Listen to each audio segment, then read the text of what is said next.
Hello दोस्तों, स्वागत है आपका अशेष के इस अंक में। आज हम लोग चर्चा करेंगे कि जो लोग यूपीएससी का सिविल सर्विसेज का एग्जामिनेशन देने वाले हैं 2026 में, उनको क्या क्या समझना चाहिए। तो हम लोग बेसिक से पहले शुरू करते हैं। आपको यूपीएससी का सिलेबस ले लेना चाहिए। यूपीएससी के प्रीवियस ईयर के क्वेश्चन अब ले लेना चाहिए, क्वेश्चन बैंक जो लोग देना चाहते हैं, क्योंकि you have sufficient time now.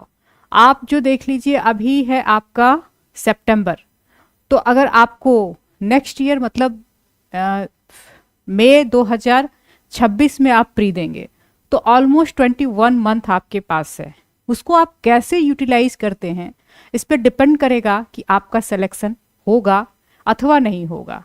क्योंकि बहुत सारे स्टूडेंट ऐसे होते हैं जो हर साल पेपर देते रहते हैं, लेकिन उनका जो है कहीं ना कहीं वीक होता है, जिस चीज़ को वो समझ नहीं पाते हैं और एक चक्र शुरू हो जाता है।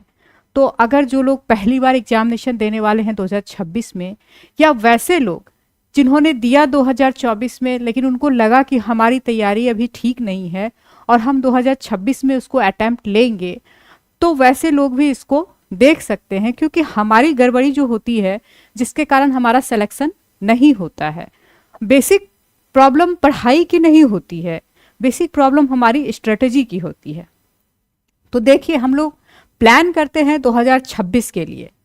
अगर आप एग्जामिनेशन को देखेंगे तो टोटल जो यूपीएससी का अगर नोटिफिकेशन देखा होगा या फिर आप देखिएगा, उसमें लिखा गया है कि 2 फेज में एग्जामिनेशन होता है। पहला फेज जो होता है आपका प्रीलिम्स का होता है। ये प्रीलिम्स है जो फर्स्ट फेज में होता है, जो कि मेनली आपका कहाँ होता है, ये मई में होता है या फिर जून में इसका एग्ज़ाम होता है। नोटिफिकेशन जनवरी में आ जाता है और जो है आपका एग्जामिनेशन जो है उस समय होता है इसका। तो इसका जो प्रीलिम्स है, ये प्रीलिम्स होता है। और दूसरा जो फेज है आपका रिटन है, ये रिटन एग्जामिनेशन है। और इसमें जो है 2 भाग है इसका। एक तो मेंस है, देख लीजिए रिटन में ही मेन का दिया हुआ है, और इंटरव्यू यानी पर्सनैलिटी टेस्ट का दिया हुआ है। दूसरी चीज, ये मार्क्स जो होता है आपका, यहाँ पे देखेंगे प्रीलिम्स में देखेंगे तो टोटल है 400 मार्क्स का एग्जामिनेशन होता है। और अगर आप मेन को देखेंगे तो आपका रिटन में जो मेंस है उसमें टोटल 1750 मार्क्स का होता है। और इंटरव्यू जो होता है आपका, ये 275 नंबर का होता है। जो फाइनल रिजल्ट आता है, जो फाइनल काउंटिंग होती है, ये इन दोनों मार्क्स को जोड़ के एग्जामिनेशन में जो है आपका जो रैंक डिसाइड करता है, आईएएस मिलेगा, आईपीएस मिलेगा, जो भी आपके सर्विसेज की चॉइस है वो मिलेगा ना मिलेगा, ये जो है यहाँ से आपका डिपेंड करता है। तो ये मोस्ट इम्पॉर्टेंट जो पार्ट है, इसको आपको समझना पड़ेगा। और दूसरी चीज देखते हैं, प्रीलिम्स जो है उसमें जीएस पेपर, जो फर्स्ट पेपर आप देखेंगे क्या है आपका, फर्स्ट और सेकंड। तो फर्स्ट पेपर जो होता है आपका 2-2 घंटे का 2 पेपर होता है। तो फर्स्ट जो होता है आपका, जिसमें कि जनरल स्टडीज से क्वेश्चन पूछे जाते हैं, ये देखेंगे आप 200 नंबर के क्वेश्चन होते हैं आपके। देखिए 200 नंबर के आपके क्वेश्चन होते हैं, और नंबर ऑफ क्वेश्चन जो होते हैं वो 100 होते हैं। यानी कि एक क्वेश्चन जो है आपका, ये 2 नंबर के एक क्वेश्चन होते हैं। इसको आपको समझना पड़ेगा कि एक क्वेश्चन आपने गलत किया तो उसका नंबर तो गया, और चूंकि नेगेटिव मार्किंग है तो आपका जो है जो सही है उसमें से 33% चला जाएगा। तो ये इंपॉर्टेंट है आपका। दूसरा चीज कि सीसेट है। सीसेट आपका जो है, नंबर ऑफ क्वेश्चंस यहाँ पे जो हैं आप देखेंगे तो 80 हैं, लेकिन अगर मार्क्स देखेंगे तो 200 मार्क्स के हैं। ये जो है आपका एक क्वेश्चन 2.5 नंबर का होता है। अब हम लोग देखते हैं, ये जो प्रीलिम्स है, prelims just like a screening test है, जिसके द्वारा यूपीएससी ने प्रोविजन किया है कि वैसे स्टूडेंट को हम निकाल दें प्रीलिम्स में ही जो सीरियस नहीं है। नॉन सीरियस स्टूडेंट जो है प्रीलिम्स में एग्जामिनेशन में वो वहीं पे डिस्क्वालीफाई हो जाए, तो सीरियस स्टूडेंट ही हमारा मेन का पेपर दे। तो इसमें आप देखिए कि इसीलिए इसको जो है स्क्रीनिंग कहते हैं। स्क्रीनिंग है ये, जस्ट लाइक आपका कि आप जो है मेंस के लिए क्वालिफाई करेंगे अथवा नहीं करेंगे। तो इसके लिए लेकिन इम्पॉर्टेंट ये है कि आप अगर इसकी अच्छे से तैयारी नहीं करेंगे तो फिर आप मेंस के एग्जामिनेशन को दे नहीं सकते हैं। तो लास्ट मतलब मेन आपका कितना भी अच्छा हो, इंटरव्यू आपका कितना भी अच्छा हो, डिसाइड कौन फैक्टर है आपका देने के लिए, लिखने के लिए, ये आपका प्री है। तो इसको भी हम नॉन सीरियस होके नहीं दे सकते हैं, इसको भी सीरियसली लेना पड़ेगा। लेकिन मुद्दा ये है कि किसको कितना सीरियसली आपको लेना चाहिए। तो देखिए ये आपका जो है, यहाँ से अगर आप जीएस में देखेंगे तो स्टैटिक पार्ट में आप ज्योग्राफी है, इकोनॉमिक्स है, हिस्ट्री है, पॉलिटी है, करंट है, साइंस टेक है, इन्वायरमेंट है, और इसके अलावा भी एग्रीकल्चर से कुछ क्वेश्चन पूछ लेते हैं और थोड़े थोड़े क्वेश्चन सब जगह से पूछ जाते हैं। लेकिन मेनली जो पॉइंट है आपका यहाँ से पूछा जाता है। और आप देखेंगे सी सेट में आपका क्या है, इसमें कॉम्प्रिहेंशन है, लॉजिकल रीजनिंग है, न्यूमेरिकल एबिलिटी है और एनालिटिकल जो स्किल देखने की, एक मतलब कि आप कितना एनालिटिकल सोच सकते हैं, एनालिसिस कर सकते हैं, इसके लिए ये एग्जामिनेशन लिया जाता है। तो देखिए ये नंबर ऑफ क्वेश्चन इसमें 80 हैं, लेकिन मार्क जो है आपके 200 के हैं, ठीक है।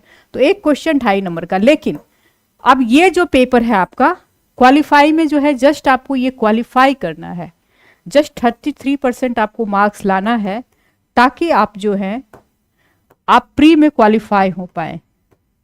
मतलब आपने अगर इसमें क्वालिफाई करेंगे, सीसेट में क्वालिफाई करेंगे, तभी आपका जो है जीएस का पेपर जो है यहाँ पे चेक किया जाएगा कि आपको सही नंबर आया है, हम आपको मेंस देने के लिए दे अथवा नहीं दे। तो यहाँ पे आपका जो है ये बहुत डिसाइडिंग फैक्टर इस मायने में है कि आपने अगर 33% नहीं मार्क्स लाए, यानी 66 मार्क्स नहीं लाए, तो फिर आप जो है प्री क्वालिफाई नहीं करेंगे, भले आपका जीएस पेपर बहुत अच्छा हो, आपने जीएस में बहुत अच्छा स्कोर किया हो। तो देखिए आपको सब कुछ उसके हिसाब से वेटेज देना पड़ेगा। कुछ लोग सोचते हैं कि सीसेट को हम छोड़ देते हैं, लास्ट में कर लेंगे क्योंकि उसमें सिर्फ क्वालिफाई करना है।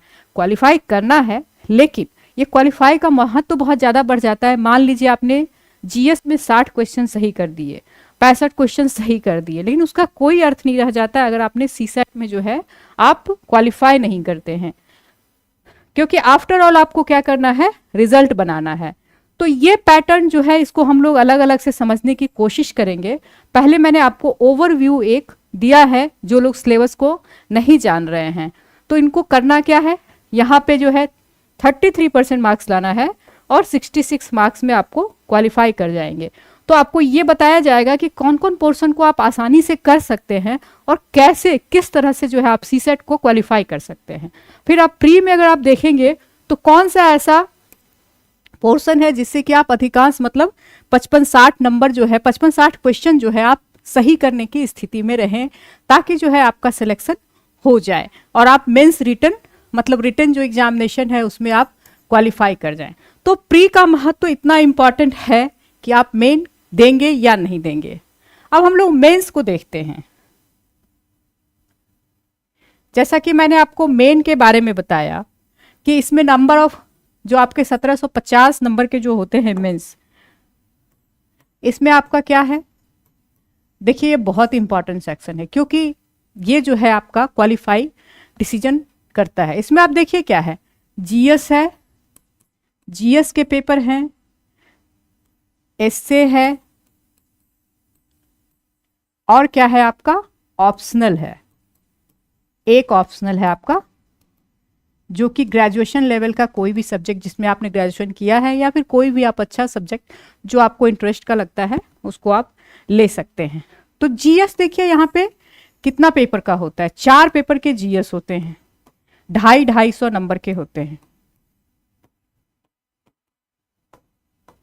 4 पेपर जीएस है, 250 नंबर के जीएस होते हैं आपके, जिसमें कि आपने देखा होगा पहला है हिस्ट्री, सोशल इश्यूज और जो आपका ज्योग्राफी है। दूसरे पेपर में आप देखेंगे पॉलिटी एंड गवर्नेंस है, थर्ड पेपर में देखेंगे इकोनॉमिक्स है, साइंस टेक है और फोर्थ देखेंगे एथिक्स का पेपर है। तो इस तरह से देखेंगे आप फोर्थ पेपर आपका होता है।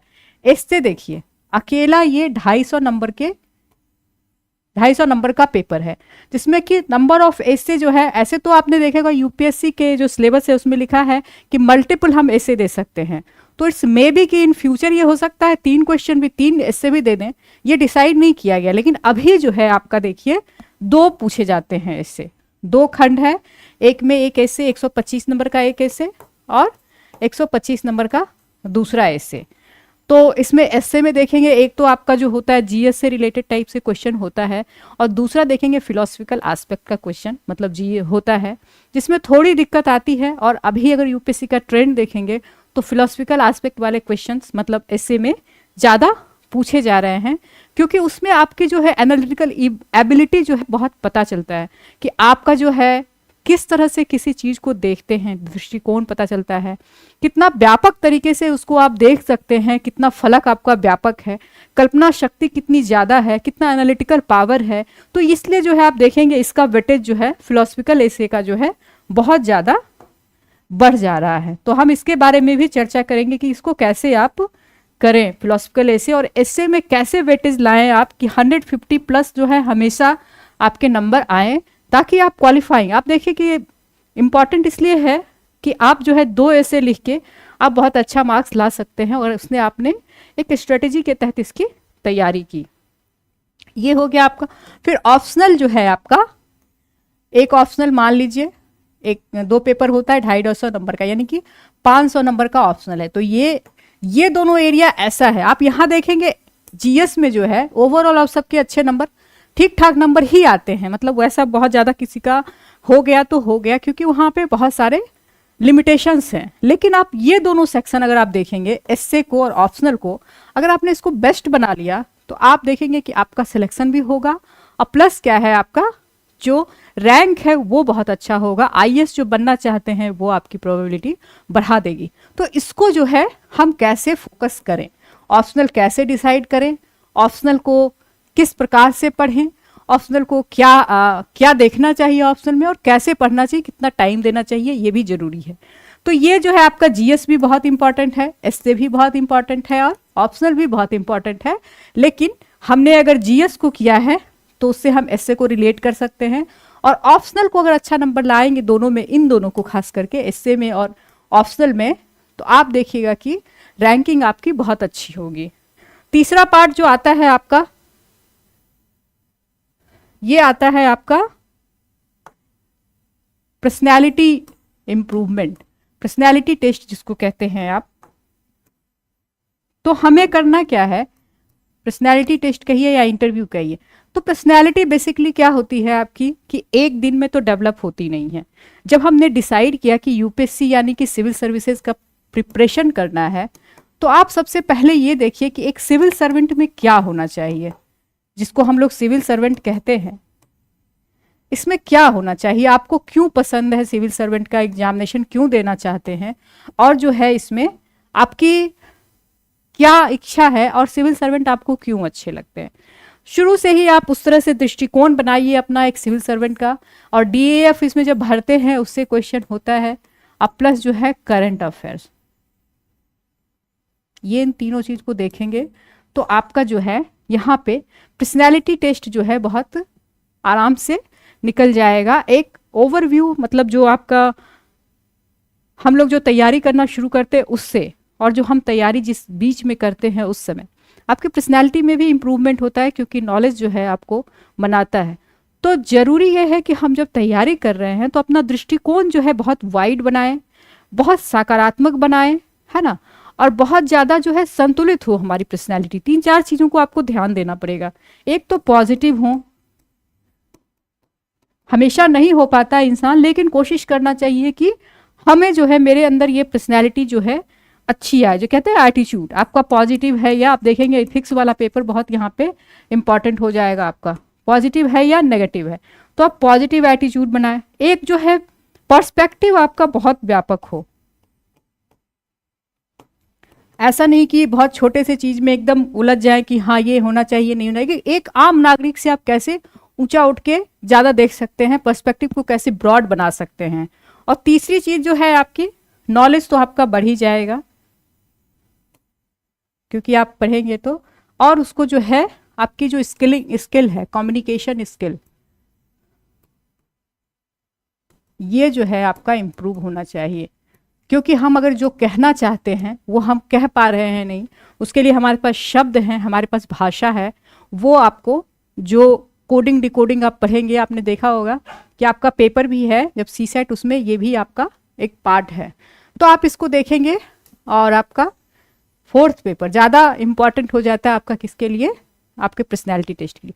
तो इस प्रकार हम देखते हैं कि अगर इस एग्ज़ाम को क्वालिफाई करना है तो इतने रास्तों से हमको गुजरना पड़ेगा और 1 साल का समय देना पड़ेगा, और हम इसको करेंगे तब जाके सिलेक्शन होगा और अच्छा रैंक मिलेगा। तो धीरे धीरे इसको हम सिलेबस वाइज डिकोड करेंगे और आपको बताएंगे। धन्यवाद।